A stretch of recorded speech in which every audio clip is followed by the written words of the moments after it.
आज 27 फरवरी का दिन भारत के लिए किसी ड्रोन ख्वाब से कम नहीं। बालाकोट सेक्टर की तरफ परवाज बढ़ने वाला भारतीय जहाज MiG-21 को पाकिस्तान एयरफोर्स ने तबाह कर दिया था, लेकिन इस बोसीदा जहाज पर सवार शातिर विंग कमांडर अभिनंदन अपनी जान बचाने में कामयाब हुआ और पाकिस्तानी हुदूद में आ गिरा। लेकिन इसके बाद अवाम ने इसकी खातिर तवाज़ो की, तबीयत से दुर्गत बनाई और आप सब ने ये मनाजिर देखा। इसके बाद 1 मार्च को वजीर आजम इमरान खान ने दुनिया भर के सामने भारतीय दहशतगर्दी आश्कार करते हुए अभिनंदन को रिहाई देने का ऐलान किया। आलमी रहनुमाओं ने पाकिस्तान की इस अमन की काविश को खूब सराहा। अब भारतीय साजिश नाकाम हो चुकी थी। बौखलाहट का शिकार भारत पाकिस्तान पर इल्जाम तराशियों में मसरूफ हो गया था। तिल मिलाती और शर्म से मुंह छुपाती भारतीय सरकार ने 2 साल बाद एक ऐसा कारनामा अंजाम दिया जो एक बार फिर पूरी दुनिया में भारत की जग रसाई का ही बाइस बन गया। अभिनंदन को रिहाई के 2 साल बाद बदतरीन नाकामी के बावजूद 3 नवंबर 2021 को भारतीय फिजाइया ने तरक्की देकर ग्रुप कैप्टन का ओहदा दे दिया। और यही नहीं, इसके बाद 22 नवंबर 2021 को भारतीय दारुल हुकूमत दिल्ली में अभिनंदन को एक जिल्लत आमेज मिशन में नाकामी के बावजूद भारत के तीसरे सबसे बड़े फौजी एजाज वीर चक्र से नवाजा गया। लेकिन भारत ये भूल गया कि अब जब भी 27 फरवरी की तारीख आएगी, इसे रुसवाई जरूर याद आएगी, अपनी जिल्लत जरूर याद आएगी। 27 फरवरी के हवाले से बात करने के लिए आज मेरे साथ मौजूद हैं सरहद पार से कर्नल सांड पाल और पाकिस्तान से मौजूद हैं गजनफर साहब, जो कि पाकिस्तान की नुमाइंदगी करेंगे। आइए इनसे बात करते हैं, 27 फरवरी की याद ताज़ा करते हैं। कर्नल साहब, सबसे पहले मेरा सवाल आपके साथ है। सर, बात ये है कि हमारे उस वक्त के DGISPR ने साफ साफ कह दिया था कि हम जो है अमन चाहते हैं, शांति चाहते हैं, अगर आपने कुछ किया तो हम जो है सरप्राइज देंगे। तो सर, कैसा लगा आपको हमारा सरप्राइज? वास्टी फंटास्टिक। जी देखिए, भारत की जो पॉलिसी है, जो प्रेजेंट गवर्नमेंट की पॉलिसी है, वो अमन चाहता है, पर लेकिन वो ये बात कहते हैं कि वहां से पहले आतंकी गतिविधियां बंद हो। ये जो हमला जो हुआ था 14 फरवरी 2019 में, जो कायराना आतंकी हमला हुआ जिसमें 40 जवान शहीद हो गए थे, ये एक पूरे देश को, भारतवर्ष को हिला दिया था। इसका बदला लेने के लिए भारत ने आतंकी ठिकानों का सर्विलेंस किया और 26 तारीख को एयर स्ट्राइक की बालाकोट में, वो भी सिर्फ एक आतंकी ठिकानों पे की थी। सर, जी, वो सिर्फ इंडिया का जो हमला करने का उद्देश्य था, वो आतंकी शिविर्स, कैंप्स को, जहां पे ट्रेनिंग चल रही थी जैश ए मोहम्मद को, उसको नष्ट करने के लिए किया था। और आपने जो 27 को जो उसका काउंटर, 26 को हमने किया, 27 को आपने LOC क्रॉस की और घुसपैठ की जो एयर स्ट्राइक करने की कोशिश की और कई जगह किया। इसमें जो अभिनंदन जी, जो विंग कमांडर थे, उन्होंने काउंटर कार्रवाई करते हुए F-16 को मार गिराया और खुद भी का भी प्लेन जो है क्षतिग्रस्त हो गया। एक अदम्य साहस, शौर्य उन्होंने दिखाया, असाधारण वीरता दिखाई और एक सोल्जर की तरह अपनी ड्यूटी निभाई। सर, जिस आप तैयारे की बात कर रहे हैं, पाकिस्तान ने वो यूज ही नहीं किया है। F-16 तैयारा यूज ही नहीं किया है जिसकी आप बात कर रहे हैं। तो कौन सा अभिनंदन आ गया जिसने ये F-16 तैयारा गिराया है? सर, एक पुर्जा दिखा दीजिए उसका। आपसे तो यही क्लेम करते हैं, ये तो हमारा दुख है कि सर, जो चीज हमने यूज ही नहीं की वो चीज आपने गिरा दी। सर जी, कैसे? उसके सबूत जो है, जो मिले हैं, जो गिरे हैं, वो हमने उस बेस पे आपको F-16 और जितने भी वर्ल्ड के मीडिया में जर्नलिस्ट ने भी जो दिखाया है, इंडिया ने भी दिखाया है, वो F-16 को दिखाया। और हमने उसके जो पीसेस जो वो दिखाए गए मीडिया में, वो F-16 के थे। और ये हमारे पास में मिराज था और आपके पास में F-16 था। और उन्होंने जो है, उनका हवाई जहाज क्षतिग्रस्त हुआ, वो POK में गए। और उसी दिन ही, उससे पहले दिन जो है, एक रन ऑफ कच्छ में भी आपका ड्रोन हमारे फोर्सेस ने गिराया था। उसका मलबा गुजरात में मिला था। और सर इनका मेरा जो सवाल ये था कि आपको पाकिस्तान की जानिब से जो सरप्राइज मिला वो कैसा सरप्राइज मिला? 3 साल गुजर गए इस चीज को, कैसा सरप्राइज था?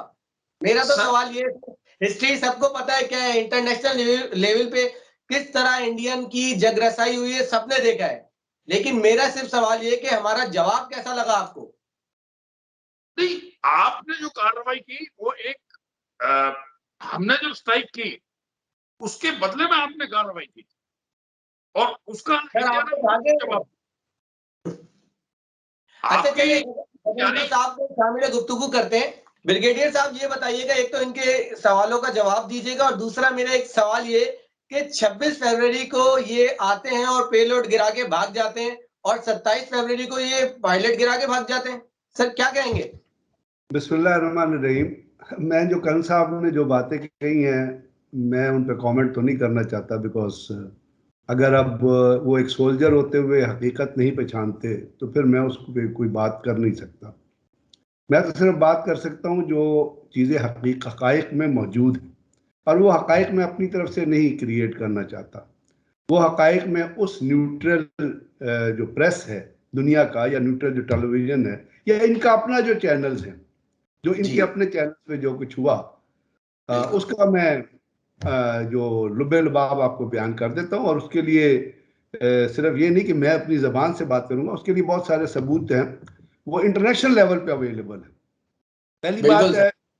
पहली बात है आपने सवाल किया था 26 फरवरी से कल साहब, फिर वही जो भारत के तमाम एनालिस्ट और लोग अब उनसे सवाल करें वो आतंकवादी पे चले जाते हैं। अब जब पुलवामा का अटैक हुआ था तो पुलवामा के अटैक से पहले और पुलवामा के अटैक के बाद अमित शाह की बहुत सारी वीडियो टेप्स और ऑडियो टेप्स रिलीज हुई थी, और उसको ये कुछ दहशतगर्दों को जिनको आकर वो उनको ये अपना रिक्वेस्ट कर रहे थे कि आप कोई ऐसा काम करो सेना के खिलाफ जिससे हम इलेक्शन जीत सके। ये मेरे पाकिस्तान ऐसा ही नहीं बनाई, ये इंडिया में टेप्स रिलीज हुई है। और उसके बाद पुलवामा का अटैक होता है, उस अटैक के ऊपर इंडिया में एक तराना बना था, कर्नल साहब ने जरूर सुना हुआ, बच्चों ने बनाया था। उन्होंने कहा था जो कुछ हुआ है ये पार से नहीं हुआ, ये अपने अंदर वालों ने गंद मचा है। नरेंद्र मोदी के दिमाग का लेवल देखे क्या है, मैं कर्नल साहब के सामने कह रहा हूँ, चुप के नहीं कह रहा। उसने कहा अच्छा अगर बादल है तो फिर तो जहाज उसमें छुप जाएंगे तो तुम हमला कर दो। भारत ये उनकी मर्जी थी, उन्होंने हमला किया।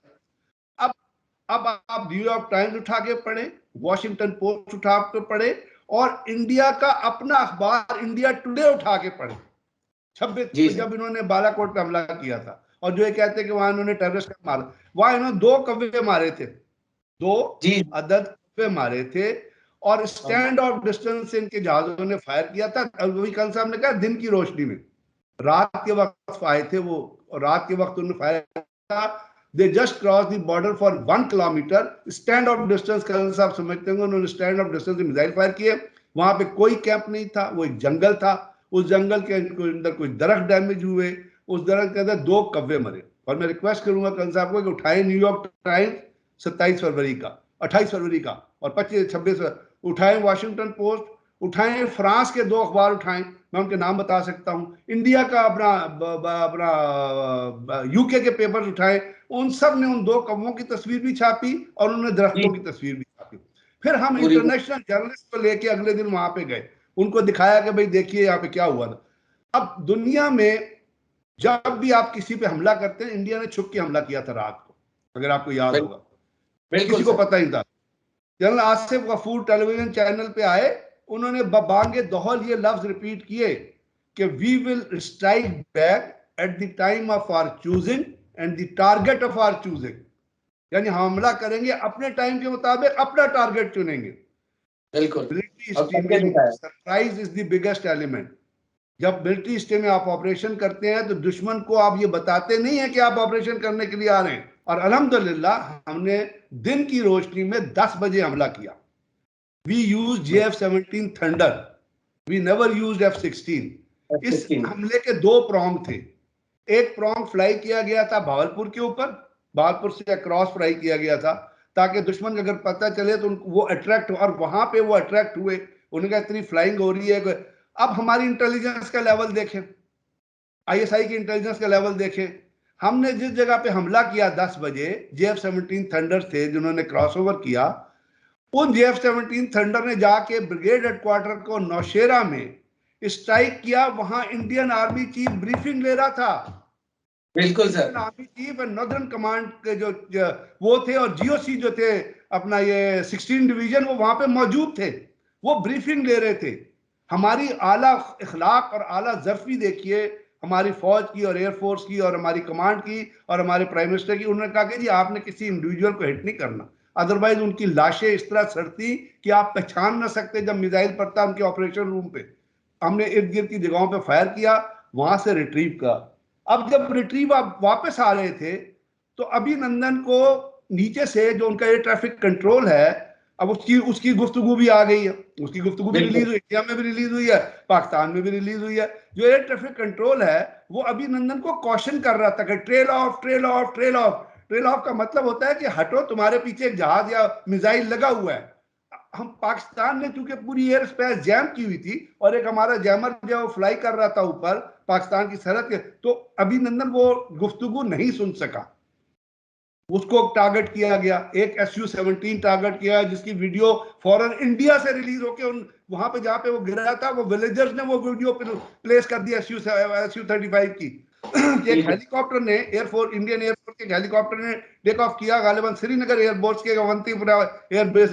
वो जब जहाज में वो ऊपर एयर में आया तो इंडियन एयरफोर्स ने, इंडियन जो ग्राउंड स्टेशन था उसने अपने ही हेलीकॉप्टर को मार दिया। उसमें इनके 11 के 13 के करीब एयरफोर्स के दो सीनियर ऑफिसर थे, बाकी वो मारे गए। F-16 जो बनाती है फैक्ट्री, आपको पता होगा, उनके पास डाटा मौजूद होता है तमाम जहाजों का कि किस मुल्क को कितने जहाज दिए गए। उनकी एक टीम पाकिस्तान आई, उसने पाकिस्तान का विजिट किया और वो पाकिस्तान के उन तमाम बेसिस पे गई जहां F-16, उनको पता है कि F-16 कहां खड़े होते हैं जी। और उसके बाद उन्होंने रिपोर्ट जारी की कि जी F-16 कोई टारगेट नहीं हुआ है, पाकिस्तान के पास जो 35 जितने F-16 है वो तमाम के तमाम मौजूद हैं। उसी दिन पाकिस्तान ने हमला किया। रिपब्लिक टीवी पे एक प्रोग्राम चल रहा था, पता नहीं कल साहब की नजर से गुजरा नहीं गुजरा, अगर नहीं गुजरा तो ये देख लें, यूट्यूब पे मौजूद होगा। उस प्रोग्राम में जो एंकर था उसने एक अपना एरोनॉटिकल इंजीनियर लाके बिठाया हुआ था। अब ये प्रोग्राम इंडिया में हो रहा था, पाकिस्तान में नहीं हो रहा था। ये इंडिया रिपब्लिक टीवी पे इंडिया में हो रहा था। एक उन्होंने एरोनॉटिकल इंजीनियर बिठाया हुआ था और कोई जहाज के पुर्जे रखे हुए थे। उसने वो पुर्जा उठाया, उस एरोनॉटिकल इंजीनियर को दिखाया और उसने कहा कि ये देखिए ये F-16 है जो हमने पाकिस्तान का मारा है। उसने उसको देखा पुर्जे को, कहता है ये तो F-16 का पुर्जा ही नहीं है, तो मिराज का पुर्जा है। अब आप मुझे बताइए, ये झूठ, ये वो चीजें हैं जो सबूत के तौर पे अवेलेबल हैं। कर्नल साहब, आपने ब्रिगेडियर साहब को सुना, अब इसमें यही बात मैं भी कहूंगा कि आपकी जो भारतीय फिजाइया है वो इतने मतलब पाक फिजाइया के सरप्राइज में इतनी पागल हो गई कि उसने अपना ही हेलीकॉप्टर गिरा दिया MiG-17। सर ये मतलब ये कैसी फोर्स है सर ये? आप अगर एक्शन देखें, Indian air force highly train professionals और जो हमारे पास इक्विपमेंट था, वो कव्वे मारती है, कव्वे को मारती है। नो सर, हमारा जो इक्विपमेंट आपके पास में हमेशा एडवांस इक्विपमेंट रहा इन 65 आल्सो। मैं पैटर्न टैंक्स थे सर आपके पास और हमारे पास में सेंचुरियन थे बहुत पुराने, बट वी फॉट वेरी 65 में there was a very big battle, दुनिया की सबसे बड़ी खेमकरन में जो बैटल लड़ी थी सर, खेमकरन एरिया की वो बैटल हुई थी टैंक की। जी, एक खेमकरन में हुई थी। About the superiority of weapon and equipment. एक खेमकरन में हुई थी, लेकिन सबसे बड़ी दुनिया की टैंक बैटल जो है सर वो चवंडा में हुई थी, अगर आपको याद है। और चवंडा, खेमकरन में यू इन्फ्लिक्टेड क्या अपना losses on Pakistan army, Basantar के उस साइड पे है जी, और खेमकरन इस पंजाब के ब्यास वाले इलाके में सर। आपके पास में 65 में you got a very superior tank sir, battle tanks. The mobility and the fire power was much greater, बहुत अच्छा इक्विपमेंट था आपके पास। और पाकिस्तान के पास में अभी भी अच्छे इक्विपमेंट्स हैं कंपैरेटिवली। इंडियन जो मिराज है हमारी, ये ओल्ड मशीन है, बट उन्होंने अपने प्रोफेशनलिज्म से जो उन्होंने जो विंग कमांडर साहब ने जो लिया, लॉकिंग किया और जो उसको गिराया, नहीं गिराया। मैं आपको वॉशिंगटन पोस्ट, एक सेकंड मैं आपको वॉशिंगटन पोस्ट की रिपोर्ट पढ़ के सुनाता हूं। वो कहता है दी controversy flared up when a foreign policy article stated that the Pentagon had accounted for all Pakistan F-16 jets. Pentagon has accounted for all Pakistan F-16 jets. ये उनका, मैं आपको डिबेट नहीं कर रहा, मैं सिर्फ ये कह रहा हूं कि ये रिपोर्ट उठा के पढ़ लीजिए जो दुनिया के इंडिपेंडेंट आर्टिकल्स में छपी है और उसमें वो तमाम चीजें उन्होंने रिलीज की हुई हैं, बताई हुई हैं। तो अपना उस हवाले से जब इन्वेस्टिगेशन जो हुई है वो यूएस के डिफेंस डिपार्टमेंट ने की है। मैं सिर्फ आपको आपका ओपिनियन सर आंखों पे, बट मैं ये बता रहा हूं कि जो इंटरनेशनली, और मैं आपको बड़ा क्लेम से, बड़े ऑन वर्ड ऑफ अथॉरिटी बता रहा हूं कि Pakistan had lost no F-16, Pakistan had not used F-16। और आपको पता है पाकिस्तान और अमेरिका की एक म्यूचुअल पैक्ट है कि F-16 जो है वो इस्तेमाल नहीं किए जाएंगे LAC में, जिसको आप ओपन वॉर नहीं कहते, जिसको आप लो इंटेंसिटी कॉन्फ्लिक्ट कहते हैं। उसमें हमारा कॉन्ट्रैक्ट है कि F-16 will not be use against India in any circumstances. हाँ, ओपन वॉर हो तो कोई और बात है। तो वहां पे पाकिस्तान ने F-16 यूज भी नहीं किया था। पाकिस्तान ने JF-17 थंडर यूज किए थे, उन्होंने क्रॉस ओवर किया था, उन्होंने वहां पे पेलोड रिलीज किया था और उसके बाद JF-17 thunder wing commander Hasan fly कर रहे थे। और उन्होंने कर्नल साहब एक और चीज मैं इसमें ऐड करना चाहूंगा। मजे की बात तो ये है कि इतना सब कुछ होने के बाद अभिनंदन को ये अवार्ड दे रहे हैं, हारे हुए जुआरी को पॉलिटिकल माइलेज के लिए। ये काम पॉलिटिकल माइलेज के लिए होते हैं। आई एम श्योर कि इंडियन आर्मी की तरफ से ये नहीं हुआ होगा। ये नरेंद्र मोदी जो मास्टर है चीजों को ट्विस्ट करने का, ये उनकी गवर्नमेंट की तरफ से होगा to send a message to the world. लेकिन दुनिया तो हकीकत जानती है ना, क्योंकि हकीकत न्यूट्रल जगह पे आ चुकी है। पाकिस्तान में आएगी तो हम कह सकते हैं कि पाकिस्तान झूठ बोल रहा है कि अपने, लेकिन हम तो नहीं कह रहे, ये तो दुनिया कह रही है जो कुछ कह रही है। और अपना जो चीजें जिस तरह हो रही है, और कल साहब को पता होगा कि नरेंद्र मोदी ने एक स्टेटमेंट दी थी, अगर कल उन्होंने कहा था अगर आज रफेल होते तो ये ना होता। बिल्कुल कुछ हुआ था तो नरेंद्र मोदी साहब ने कहा ना कि अगर रफेल होते तो ना होता।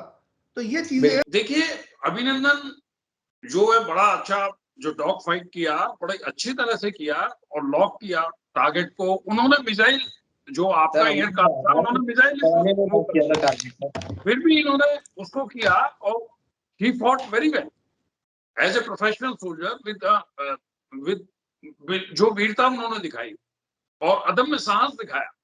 और उसके अलावा जो उसका कंडक्ट था, जो आपने वीडियो पे देखा सर, जब आप पीओके में गए वो गिरे, एक सोल्जर की तरह उन्होंने कंडक्ट किया, अपने आप को एक सोल्जर की तरह दिया, जो पूरे वायरल हुआ वीडियो कि मैं एक सोल्जर हूँ, जेनेवा कन्वेंशन में मेरा नाम ये है।